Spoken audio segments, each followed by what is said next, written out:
श्री गणेशाय नमः। अर्थ पंचम अध्याय भगवानकर जश कीर्तनर महिमा और देवशी नारदंकर पूर्वजन्मर चरित। श्री सुतमुनि कहिले, तापरे सुखपूर्वक आसन ग्रहण करी वीणा पाणी परम यशस्वी देवशी नारद मुदु मुदु हसी पाखरे बसिथिबा व्यासदेवଙ୍କୁ पचारिले। श्री नारद पचारिले, महाभाग, व्यासदेव आपणकर शरीर ओ मन उभय निज निज कर्म ओ चिंतन संतुष्ट तो? मु निसंदेह जे आपण जहाँ किछि जानिबाकु चाहुथिले ताहा संपूर्ण हृदयगम करि सारिछन्ति। कारण आपण जो महाभारत रचना करिछन्ति ताहा सहित बड़ अद्भुत हेउछि। सेथिरे तो धर्म आदि सबु पुरुषार्थ पूर्ण होई रहिछि। सनातन ब्रह्म तत्व सत्य निर्णय पाई मध्य आपण गभीर विचार विमर्श होइछन्ति एवं ताहा उपलब्ध मध्य करिछन्ति। तथापि हे देव, आपण अकृतार्थ पुरुषंक परी जीवनर लक्ष्य लाभ करि नथिबा परी शोकग्रस्त दिशुछन्ति काहींकि?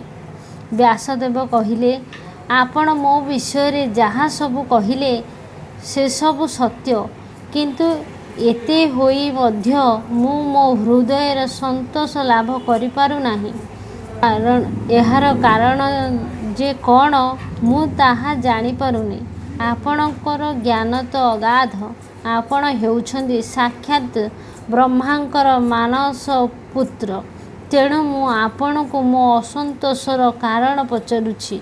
हे नारद, आपण सबु गुप्त रहस्य जानती। कारण आपण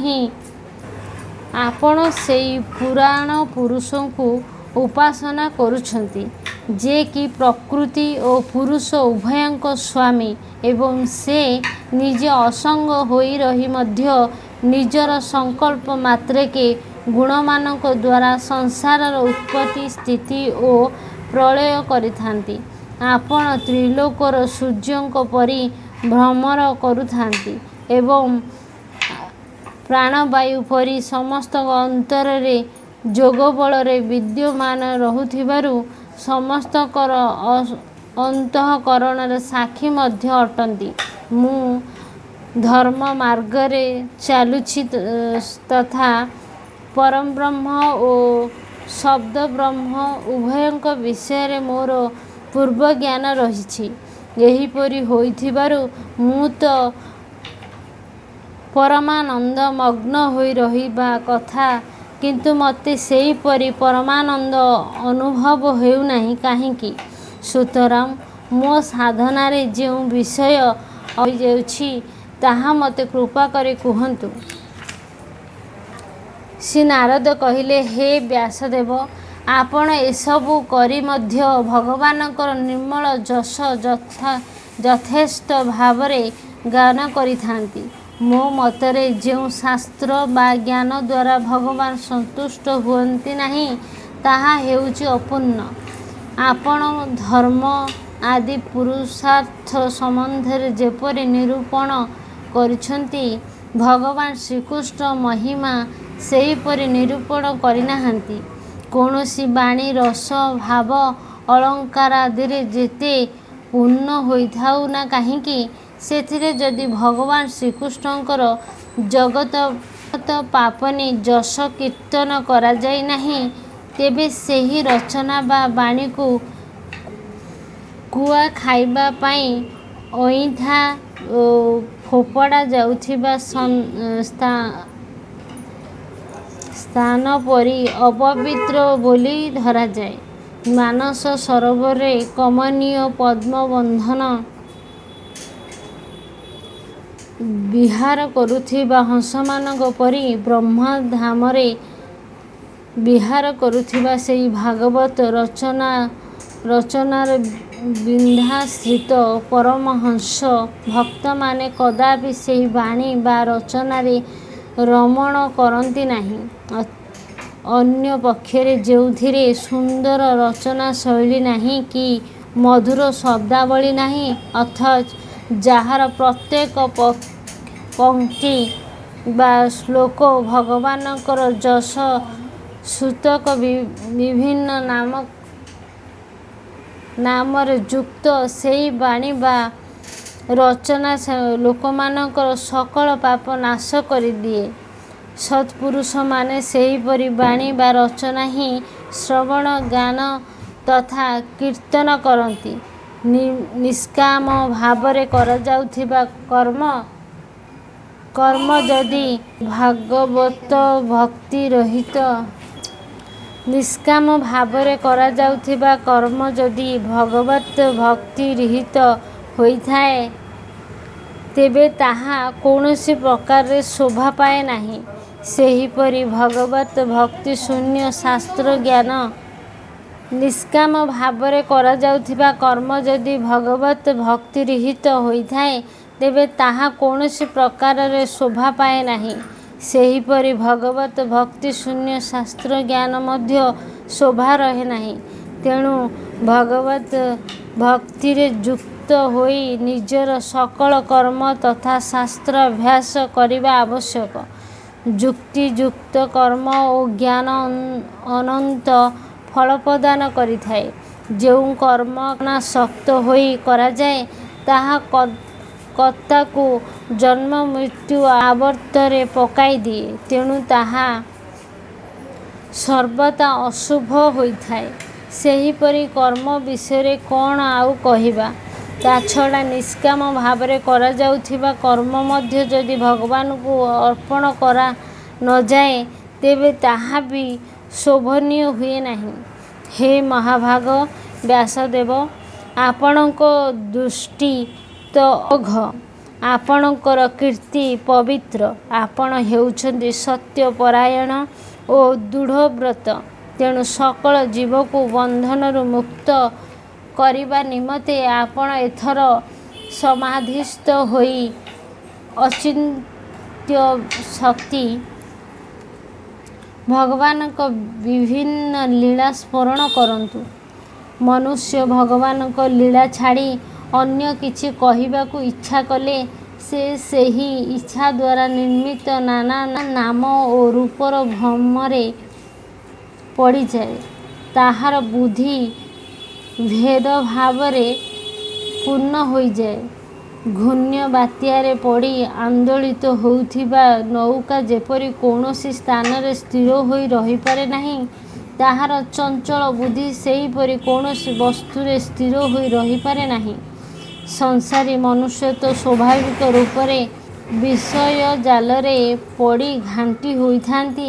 ପୁଣି ଆପଣ ଧର୍ମ ନାମରେ ଲୋକଙ୍କୁ ନିନ୍ଦିତ ପଶୁହିଂସା ଯୁକ୍ତ ସକାମ କର୍ମ କରିବାକୁ ବି ଆଜ୍ଞା ଦେଇଛନ୍ତି।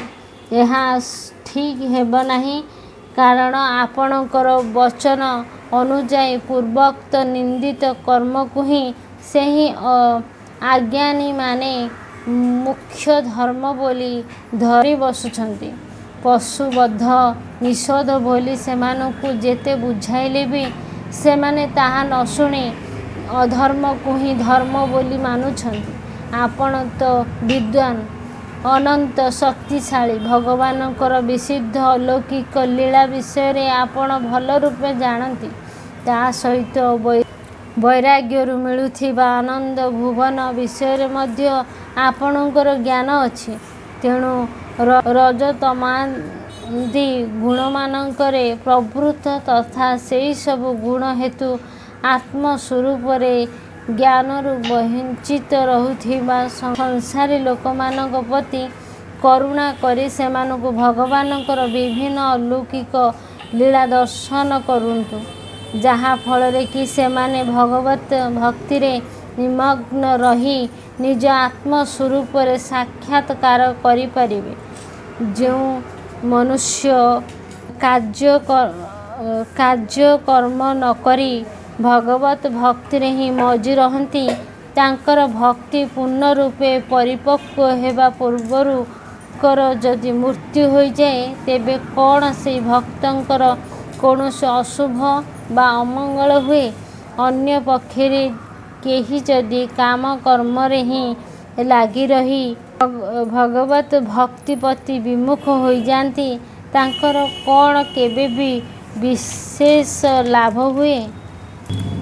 ଭକ୍ତି ନଥିଲେ ବ୍ରହ୍ମଲୋକରୁ ଆରମ୍ଭ କରି ନିମ୍ନଲୋକ ପର୍ଯ୍ୟନ୍ତ ଯେକୌଣସି ଲୋକରେ ଯେତେ ବି ଭ୍ରମଣ କଲେ ମଧ୍ୟ କେହି ହେଲେ ପରମାନନ୍ଦ ରୂପୀ ସୁଖ ପାଇପାରିବେ ନାହିଁ। ଯେ ଜ୍ଞାନୀ ସେ ଜାଣିବା ଉଚିତ ଯେ ସଂସାରରେ ସୁଖ ଦୁଃଖ ସବୁ କାଳର ପ୍ରଭାବରେ ସ୍ୱତଃ ଗୋଟିଏ ପରେ ଗୋଟିଏ ହୋଇ ଆସିଥାନ୍ତି। ତେଣୁ ସେ ସବୁ ପାଇଁ କୌଣସି ପ୍ରଯତ୍ନ ନ କରି ଭଗବାନଙ୍କୁ ହିଁ ଭକ୍ତି କରିବା ଆବଶ୍ୟକ। ଭଗବତ ଭକ୍ତିର ପ୍ରଭାବ ଅତ୍ୟନ୍ତ ଅସାମାନ୍ୟ। ହେ ଆତ୍ମସ୍ୱରୂପ ବ୍ୟାସଦେବ, ଭଗବାନ କୃଷ୍ଣଙ୍କର ଚରଣ କମଳରେ ଉପାସକ ଅନ୍ୟ ସାମାନ୍ୟ ଲୋକଙ୍କ ପରି ସଂସାର ବନ୍ଧନରେ ପଡ଼ିଛନ୍ତି କାହିଁ? ସେ ଭଗବାନଙ୍କ ଚରଣ କମଳକୁ ଏତେ ପ୍ରଗାଢ଼ ଭାବରେ ଆଲିଙ୍ଗନ କରି ଧରିଥାନ୍ତି ଯେ ତାହା ଆଉ ଛାଡ଼ି ପାରନ୍ତି ନାହିଁ। ପରମାନନ୍ଦର ସ୍ୱାଦ ଏହିପରି ଯେ ତାହା ଥରେ ଚାଖିଦେଲେ ସେ ଆଉ ତାହା ଛାଡ଼ି ନ ପାରି ସେହି ପରମାନନ୍ଦ ସାଗରରେ ହିଁ ବୁଡ଼ି ରହନ୍ତି। ଏହି ବିଶ୍ୱ ହେଉଛି ଭଗବାନଙ୍କର ହିଁ ସାକାର ସ୍ୱରୂପ।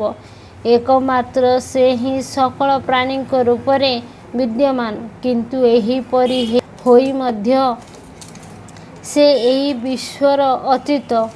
ତାଙ୍କରି ଦ୍ୱାରା ହିଁ ବିଶ୍ୱର ଉତ୍ପତ୍ତି ପାଳନ ଓ ସଂହାର ଲୀଳା ସଂଘଟିତ ହୁଏ। ଆପଣ ତ ପ୍ରଭୁଙ୍କ ବିଷୟରେ ସବୁ ଜାଣନ୍ତି, ତଥାପି ଆପଣଙ୍କୁ ସଂକେତ ରୂପେ ଏହା କହିଦେଲି। ଆପଣଙ୍କର ଜ୍ଞାନ ଅମୋଘ। ଆପଣ ତ ସ୍ୱୟଂ ପୁରୁଷୋତ୍ତମ ଭଗବାନଙ୍କର କଳାବତାର। ଆପଣ ନିଜର ଆତ୍ମସ୍ୱରୂପ ବିଷୟରେ ମଧ୍ୟ ଜାଣନ୍ତି। ଆପଣ ଅଜନ୍ମା ହୋଇ ମଧ୍ୟ ଜଗତର କଲ୍ୟାଣ ନିମନ୍ତେ ଅବତାର ଗ୍ରହଣ କରନ୍ତି। ତେଣୁ ସେହି ସଚ୍ଚିଦାନନ୍ଦ ଘନ ପରଂବ୍ରହ୍ମ ପରମାତ୍ମାଙ୍କର ବିଭିନ୍ନ ଲୀଳା ତଥା କୀର୍ତ୍ତି ଗାନ କରନ୍ତୁ।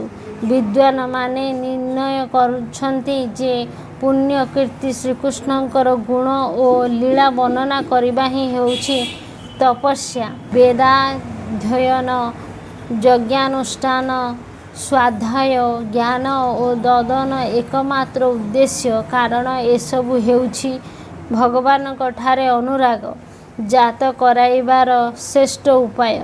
ହେ ମୁନିବର, ବିଗତ କଳ୍ପରେ ମୁଁ ମୋର ପୂର୍ବ ଜନ୍ମରେ ବେଦବାଦୀ ବ୍ରାହ୍ମଣମାନଙ୍କର ଜଣେ ଦାସୀର ପୁତ୍ର ଥିଲି। କେତେକ ପରିବ୍ରାଜକ ଯୋଗୀ ବର୍ଷା ଋତୁରେ ଗୋଟିଏ ସ୍ଥାନରେ ରହି ଚାରୁମାର୍ଯ୍ୟ ବ୍ରତ ପାଳନ କରୁଥିଲେ। ବାଲ୍ୟକାଳରୁ ହିଁ ମୋତେ ସେମାନଙ୍କ ସେବାରେ ନିଯୁକ୍ତ କରିଦିଆଯାଇଥିଲା। ମୁଁ ପିଲା ଥିଲି ସତ, ତଥାପି ମୋଠାରେ କୌଣସି ପ୍ରକାରର ଚଞ୍ଚଳତା ନଥିଲା। ମୁଁ ଜିତେନ୍ଦ୍ରିୟ ହୋଇ ଖେଳକୁଦକୁ ଦୂରରେ ରହି ସେମାନଙ୍କର ଆଜ୍ଞାନୁସାରେ ସେବା କରୁଥିଲି। ମୁଁ କଥାବାର୍ତ୍ତା ମଧ୍ୟ ଖୁବ୍ କମ୍ କରୁଥିଲି। ମୋର ଏହିପରି ସୌମ୍ୟ ସ୍ୱଭାବ ଦେଖି ସେହି ସମଦର୍ଶୀ ମୁନିମାନେ ମୋ ପ୍ରତି ବିଶେଷ ଅନୁଗ୍ରହ କଲେ। ସେମାନଙ୍କର ଅନୁମତିକ୍ରମେ ସେମାନଙ୍କର ରୋଷେଇ ବାସନରେ ଲାଗି ରହିଯାଇଥିବା ଅବଶିଷ୍ଟ ଖାଦ୍ୟକୁ ମୁଁ ଗୋଟିଏ ବେଳା ପ୍ରସାଦ ରୂପରେ ଭୋଜନ କରୁଥିଲି। ଭୋଜନ କରିବା ପରେ ସେମାନଙ୍କର ବାସନକୁସନ ଧୋଇ ପୋଛି ରଖି ଦେଉଥିଲି। ତା ଫଳରେ ମୋର ସକଳ ପାପ ଧୋଇ ହୋଇଯାଉଥିଲା। ଏହିପରି ଭାବରେ ସେମାନଙ୍କର ସେବା କରି କରି ମୋର ହୃଦୟ ଶୁଦ୍ଧ ହୋଇଗଲା ଏବଂ ସେମାନେ ଯେଉଁ ଭଜନ କୀର୍ତ୍ତନ କରୁଥିଲେ ସେସବୁରେ ବି ମୋର ରୁଚି ଆସିଗଲା। ପ୍ରିୟ ବ୍ୟାସଦେବ, ଏହିପରି ସତ୍ସଙ୍ଗ ଲାଭ କରି ସେହି ଲୀଳାଗାନ ପରାୟଣ ମହାତ୍ମାମାନଙ୍କର ଅନୁଗ୍ରହରୁ ମୁଁ ପ୍ରତିଦିନ ଶ୍ରୀକୃଷ୍ଣଙ୍କର ମନୋହର କଥାମାନ ଶୁଣିବାକୁ ପାଉଥାଏ। ଶ୍ରଦ୍ଧାର ସହିତ ଗୋଟିଏ ଗୋଟିଏ ପଦ ଶ୍ରବଣ କରି କରି ପ୍ରିୟକୀର୍ତ୍ତି ଭଗବାନଙ୍କ ଠାରେ ମୋର ରୁଚି ହୋଇଗଲା। ଏହିପରି ଭାବରେ ସେହି ମହାନୁଭାବମାନଙ୍କ ସତ୍ସଙ୍ଗରୁ ମୁଁ ଅଦ୍ଭୁତ ଲାଭ ପାଇଗଲି। ମୁଁ ମାନୁଛି ଯେ ଏସବୁ ହେଉଛି ସେହି ମହାତ୍ମାମାନଙ୍କର ଅସୀମ କୃପା।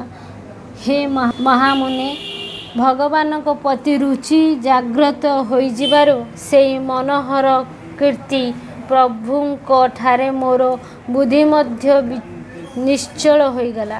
ନିଶ୍ଚଳ ବୁଦ୍ଧି ହେତୁ ମୁଁ ସମଗ୍ର ସତ ଓ ଅସତ ରୂପ ଜଗତକୁ ଅର୍ଥାତ୍ ପ୍ରକୃତି ଓ ତା'ର କାର୍ଯ୍ୟକୁ ଉତ୍ପନ୍ନ ସମ୍ପୂର୍ଣ୍ଣ ଚରାଚର ଜଗତକୁ ପରଂବ୍ରହ୍ମ ସ୍ୱରୂପ ଆତ୍ମାରେ ମାୟା ହେତୁ କଳ୍ପିତ ହୋଇଥିବା ଅନୁଭବ କଲି। ଏହିପରି ଭାବରେ ବର୍ଷା ଓ ଶରତ ଋତୁ ବିତିବା ପର୍ଯ୍ୟନ୍ତ ସେହି ମହାତ୍ମା ମୁନିମାନେ ପ୍ରତ୍ୟହ 3 ଥର ଶ୍ରୀହରିଙ୍କର ନିର୍ମଳ ଯଶ କୀର୍ତ୍ତନ କରୁଥିଲେ ଏବଂ ମୁଁ ଶ୍ରଦ୍ଧାର ସହିତ ତାହା ଶୁଣୁଥିଲି। ତା ଫଳରେ ମୋର ଚିତ୍ତ ରଜଗୁଣ ଓ ତମଗୁଣ ନାଶ ହୋଇଗଲା ଏବଂ ହୃଦୟରେ ଭକ୍ତି ଆବିର୍ଭୂତ ହେଲା। ମୁଁ ସେମାନଙ୍କ ପ୍ରତି ବଡ଼ ଅନୁରକ୍ତ ଥିଲି, ବିନୟ ଥିଲି। ସେମାନଙ୍କର ସେବା କରିବା ଫଳରେ ମୋର ପାପ ସବୁ ନଷ୍ଟ ହୋଇଯାଉଥିଲା। ମୋର ହୃଦୟରେ ଶ୍ରଦ୍ଧା ଥିଲା, ଇନ୍ଦ୍ରିୟମାନେ ସଂଯତ ଥିଲେ ଏବଂ କାମ ମନ ବାକ୍ୟରେ ମୁଁ ସେମାନଙ୍କର ଆଜ୍ଞାନୁବର୍ତ୍ତୀ ଥିଲି। ସେହି ଦୀନବତ୍ସଳ ମହାତ୍ମାମାନେ ସେଠାରୁ ଚାଲିଯିବା ସମୟରେ କୃପା କରି ମୋତେ ଏଭଳି ଗୃହ୍ୟତମ ଜ୍ଞାନ ଉପଦେଶ ଦେଲେ, ଯେଉଁ ଉପଦେଶ କି ସ୍ୱୟଂ ଭଗବାନ ନିଜ ପ୍ରମୁଖ ପ୍ରଦାନ କରୁଛନ୍ତି। ସେହି ଉପଦେଶ ପାଇ ମୁଁ ଜଗତ୍ ସ୍ରଷ୍ଟା ଭଗବାନ ଶ୍ରୀକୃଷ୍ଣଙ୍କ ମାୟାର ପ୍ରଭାବ ଜାଣିଗଲି। ତାହା ଜାଣିଗଲି ପ୍ରଭୁଙ୍କର ପରମ ପଦ ପ୍ରାପ୍ତି ହୋଇଯାଏ ଏବଂ ଆତ୍ମସ୍ୱରୂପର ଜ୍ଞାନ ହୋଇଯାଏ। ହେ ସତ୍ୟ ସଂକଳ୍ପ ବ୍ୟାସଦେବ, ପୁରୁଷୋତ୍ତମ ଭଗବାନ ଶ୍ରୀକୃଷ୍ଣଙ୍କର ପାଦରେ ସମସ୍ତ କର୍ମ ସମର୍ପଣ କରିଦେବା ହିଁ ହେଉଛି ସଂସାରର ତ୍ରିବିଧ ତାପ ନାଶରେ ଏକମାତ୍ର ଔଷଧ। ଏହା ମୁଁ ଆପଣଙ୍କୁ କହିଦେଲି। ହେ ସାଧୁ ଶିରୋମଣି, ଯେଉଁ ପଦାର୍ଥ ସେବନ କଲେ ପ୍ରାଣୀମାନଙ୍କୁ ରୋଗ ହୁଏ, ଚିକିତ୍ସା ବିଧି ଅନୁସାରେ ସେହି ପଦାର୍ଥ ପ୍ରୟୋଗ କଲେ ସେହି ରୋଗ କ'ଣ ଦୂର ହୋଇଯାଏ ନାହିଁ? ଠିକ୍ ସେହିପରି ସକଳ କର୍ମ ମନୁଷ୍ୟକୁ ଜନ୍ମ ମୃତ୍ୟୁ ରୂପୀ ସଂସାର ଚକ୍ରରେ ପକାଇ ଦିଏ ସତ, ତଥାପି ସେହି କର୍ମ ଯଦି ଭଗବାନଙ୍କୁ ସମର୍ପଣ କରିଦିଆଯାଏ, ତେବେ ତାହା କର୍ମପଣ ଫଳଦାୟିକା ଶକ୍ତି ନଷ୍ଟ ହୋଇଯାଏ। ସୁତରାଂ ଭଗବତ ପ୍ରତୀତ ଯାହା ବି କର୍ମ କରାଯାଏ, ସେଥିରୁ ଭକ୍ତି ଯୋଗଯୁକ୍ତ ଜ୍ଞାନ ଲାଭ ହୁଏ। ସେହି ଭଗବତ ପ୍ରୀତ୍ୟର୍ଥ କର୍ମକୁ ଭଗବାନଙ୍କର ଆଜ୍ଞାନୁସାରେ ଆଚରଣ କରି ଲୋକେ ବାରମ୍ବାର ଭଗବାନ ଶ୍ରୀକୃଷ୍ଣଙ୍କର ଗୁଣ ଓ ନାମ କୀର୍ତ୍ତନ ତଥା ସ୍ମରଣ କରନ୍ତି ଏବଂ ମଝିରେ ମଝିରେ ଭଗବାନଙ୍କୁ ସ୍ମୃତି କରନ୍ତି। ହେ ପ୍ରଭୁ, ଆପଣ ହିଁ ହେଉଛନ୍ତି ଭଗବାନ ଶ୍ରୀ ବାସୁଦେବ। ଆପଣଙ୍କୁ ନମସ୍କାର। ଆମେ ଆପଣଙ୍କୁ ଧ୍ୟାନ କରୁଛୁ। ପ୍ରଦ୍ୟୁମ୍ନ, ଅନିରୁଦ୍ଧ ଓ ସଂକର୍ଷଣଙ୍କୁ ମଧ୍ୟ ଆମର ନମସ୍କାର।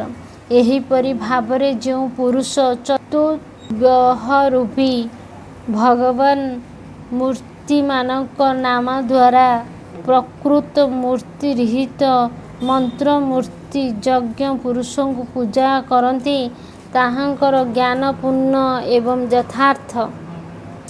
ହେ ବ୍ରହ୍ମନ୍, ଏହି ରୂପେ ମୁଁ ଭକ୍ତିରେ ଭାବିତ ହୋଇ ଭଗବାନଙ୍କର ଆଜ୍ଞା ପାଳନ କରିବାରୁ ଭଗବାନ କେଶବ ମୋତେ ଆତ୍ମଜ୍ଞାନ ଐଶ୍ୱର୍ଯ୍ୟ ଓ ଭାବରୂପା ପ୍ରେମାଭକ୍ତି ପ୍ରଦାନ କଲେ। ହେ ମହାଜ୍ଞାନୀ ବ୍ୟାସଦେବ, ଆପଣଙ୍କର ଜ୍ଞାନ ତ ପୂର୍ଣ୍ଣ। ଆପଣ ଭଗବାନଙ୍କର କୀର୍ତ୍ତି, ତାହାଙ୍କର ପ୍ରେମମୟୀ ଲୀଳା ବର୍ଣ୍ଣନା କରନ୍ତୁ। ତାହାଦ୍ୱାରା ବଡ଼ ବଡ଼ ଜ୍ଞାନୀମାନଙ୍କର ଜିଜ୍ଞାସା ମଧ୍ୟ ପୂର୍ଣ୍ଣ ହୋଇଯିବ। ଯେଉଁ ଲୋକମାନେ ସାଂସାରିକ ଦୁଃଖ ଦ୍ୱାରା ବାରମ୍ବାର ପ୍ରପୀଡ଼ିତ ହେଉଛନ୍ତି, ସେମାନଙ୍କର ଦୁଃଖ ନିବୃତ୍ତି ନିମନ୍ତେ ଏହା ଭଗବାନ ସଂକୀର୍ଣ୍ଣ ଏବଂ ଭଗବାନଙ୍କର ଲୀଳା ଓ ଗୁଣମାନଙ୍କର ସ୍ମରଣ ଚିନ୍ତନ କୀର୍ତ୍ତନ ହିଁ ହେବ ଏକମାତ୍ର ଅବ୍ୟର୍ଥ ଔଷଧ। ଏହା ଛଡ଼ା ଅନ୍ୟ କୌଣସି ଉପାୟ ନାହିଁ। ଇତି ଶ୍ରୀ ଶ୍ରୀମଦ୍ଭାଗବତେ ମହାପୁରାଣେ ପାରମହଂସ୍ୟ ସଂହିତାଏ ପ୍ରଥମ ସ୍କନ୍ଧେ ବ୍ୟାସ ନାରଦ ସଂବାଦେ ପଞ୍ଚମ ଅଧ୍ୟାୟ।